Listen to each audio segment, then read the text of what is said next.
Hey everyone, it's Barith Yorga, and I'm here in another Smart Review for Kiss, the new film directed by Satish Krishnan and starring Kavan, Preeti Asrani, and many others.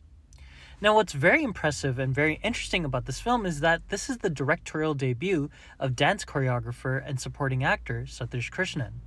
And what an impressive debut at that too, because this could have been a random, run-of-the-mill average rom-com, but it ends up being a pretty impressive and very inventive rom-com. It's not an incredible film, but it's pretty entertaining and very inventive and very original, and I give it 8.5 out of 10. Now, on the surface, you think that this movie is, your prototypical, very standard rom-com that you see in Tamil cinema. The main character, played by Kavan, he hates love, he detests love, he doesn't want to be in love himself, and he pushes away anyone that gives him, romantic love in general. And he ends up meeting Preeti Asrani's character by chance because she thinks that he dropped a book in a park.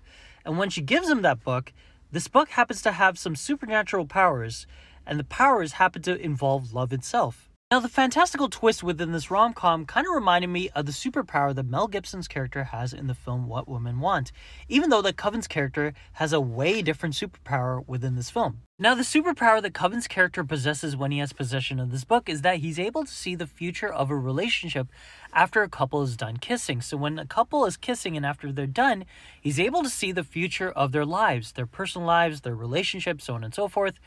And he kind of keeps that information within his friend and also with VTV Ganesh, who's pretty funny here too.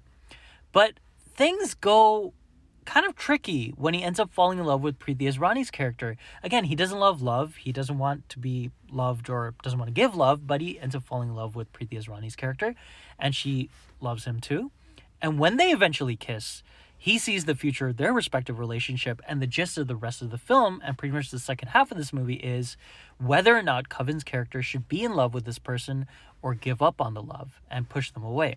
That's the gist of the rest of the story. I don't want to give any other story elements because I want you to be surprised when watching this film too.